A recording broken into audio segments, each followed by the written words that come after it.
ሰላም ሰላም ፋሚሊ እንዴት ናችሁ? ደህና ናችሁ? ውድ የቅመሟ ዩቲዩብ ቤተሰቦች እንዴት ናችሁ? ፋሚሊዎቼ ደህና ናችሁ ሆይ? አላችሁ ሆይ?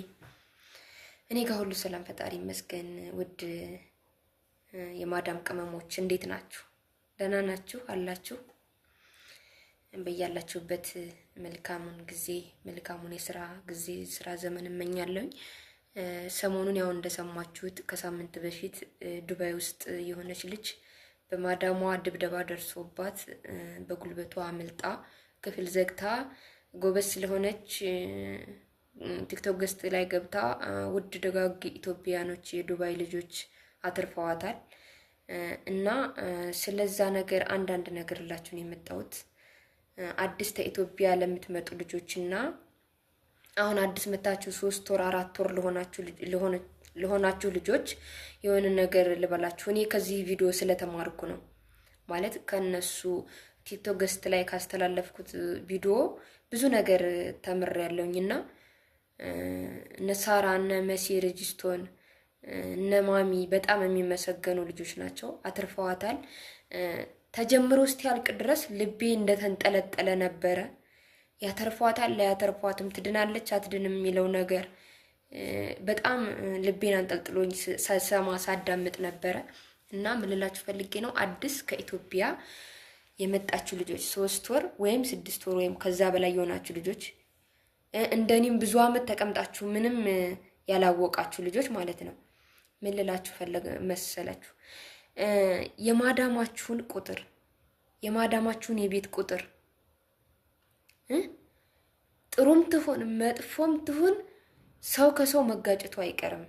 እንኳን አይደለም ሰው ከሰው እግርና ከእግር ይጋጫል ይባላል። ስለዚህ የማዳማችሁንና የቤታችሁን የምትኖሩበትን የማዳማችሁን ቤት ቁጥር ገና እንደገባችሁ በሆነ ምክንያት በሆነ ሰበብ አድርጋችሁ ተቀብላችሁ ወይም ይዛችሁ ወስዳችሁ ለኢትዮጵያም ላለ ሰውም ይሁን ለሌላ ጓደኛም ይሁን ብቻ ይሆነ አንዴ ብደውልለት ይደርስልኛል ወይም ያስተላልፍልኛል ለምትሉ ሰው መላክ አለባችሁ። በቃ መያዝ አለባችሁ።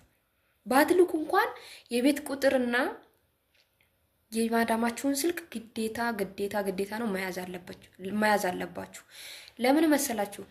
አሁን ይቺ ልጅ ማለት ነው የቤቷን ቁጥር ባታቅ ሎኬሽኗን ባታቅ ዱባይ ውስጥ ምን እንደሚያደርጓት አላውቅም። ደብድበው በሽተኛም ሊያደርጓት ይችሉ ነበር ምናምን። እኔ በጣም ልቤ ተንጠልጥሎ ነበር ሰሰማቸው የነበረው። በቃ ካሁን አዳኗት እንቤ እየፈሰሰ ነበር ሳዳምጥ የነበረው። ለምን ስደት የዚህን ያህል መሆኑ በጣም ውስጤን ያስተሰማኝና ማለት ብዙ 10 አመት ኖራችሁ 20 አመት ኖራችሁ 1 አመትም 2 አመትም ኖራችሁ ኦሬዲ እናንተ ባዳ ናችሁ፣ ስደተኛ ናችሁ።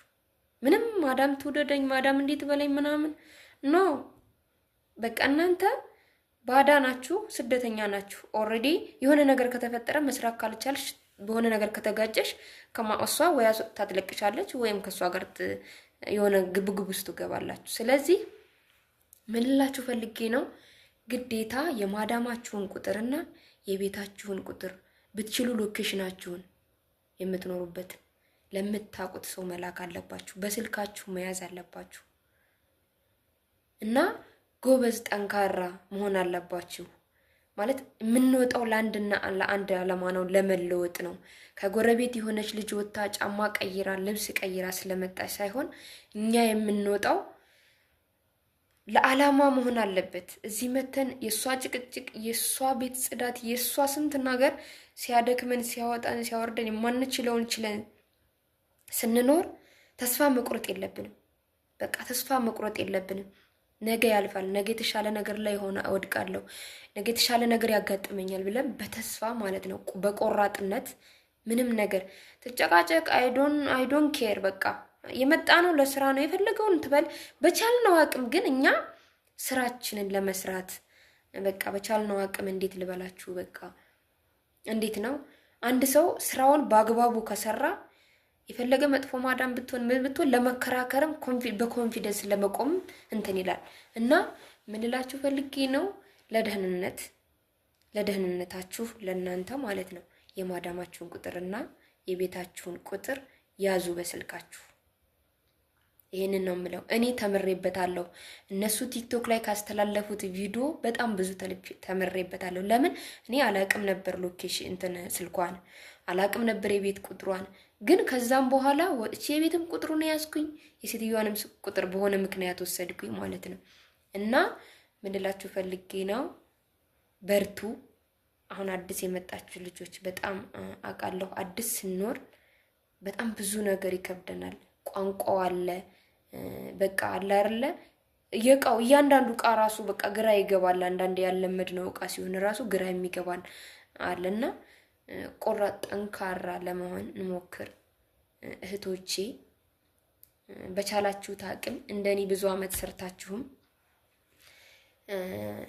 ወደፊትም ማዳም ቤት የምናሳልፈው ጊዜ ምናምን ስልክ መያዝ አለብን የነሱን በቻልነው አቅም። አሁን ምንም ማለት የሚከብድ ነገር የለም። የሆነ ቲክቶክ ካለን የቲክቶክ ገስት ላይ ገብተን ሰው ሊደርስልን ይችላል። ያው በእርግጥ እንደ ጆርዳን ምናምን ከሆነ ላይደርሱልን ምናምን ይችላሉ። ምክንያቱም አሁን እዚህ ማንም ብንጮ ምን ብንል ምንም የሚደርስልን ሰው የለም። ግን እኔ የዱባይ ልጆች የእውነት ነው የምላችሁ፣ ለማሽቃመጥ ለማካበድ አይደለም ባይዘው በጣም ብዙ ልጆች ሲረዱ አይቻለሁኝ። በጣም ነው መከታተላቸው እና በጣም እኔ እንጃ እንዴት በጣም ክብር ይገባቸዋል። ሰው በዚህን ሰዓት አንድ ሰው ሁለት ሰው መርዳት በራሱ ዛሬ ትልቅ ነገር ነው። ለምን የሰው ልጅ በረከሰበት ሰዓት ወጥቶ መግባት በሚያቅትበት ሰዓት እንደዚህ አይዞሽ አለው በርቱ። እነሱ እኮ የሆነ ነገር ቢደርስብኝ እኮ ለነሱ ብደውልላቸው ዝም አይሉኝም በምንልበት ታይም መኖሩ በጣም አሪፍ ነው እና እህቶቼ በርቱ፣ ያልፋል፣ ጠንካራ እንሁን እና ይሄንን ዩቲዩብ ባይዘዌ ስከፍተው አዲስ ለሚመጡ ልጆች እኔ በጣም ተቸግሬ ስለነበር አዲስ ስመጣ ምንድነው የተቸገርኩት? ለመጀመሪያ ጊዜ ከሀገሬ ስወጣ ለመጀመሪያ ጊዜ ነው ሀገሬ የወጣሁትና በጣም ናፍቆት አለ። አለቅስ ነበረ፣ ቋንቋውን አልችልም ነበረ። እያንዳንዱ ቃን ብዙ ነገር ያስቸግረኝ ነበረ። በዛ ላይ ሴትዬ በጣም ጨዋሄ ናት፣ ትጮሃለች። በቃ በትንሽ ነገር በቃ ሲምፕል በሆነች ነገር መጮት ስራዋ ነውና በዛ ምክንያት ትንሽ ከብዶኝ ነበር። ግን የወጣሁት ለዓላማ እስከሆነ ድረስ ተስፋ አልቆረጥኩም። ዛሬ ላይ ደርሻለሁ ማለት ነው። ነገም ፈጣሪ ነው የሚያውቀው።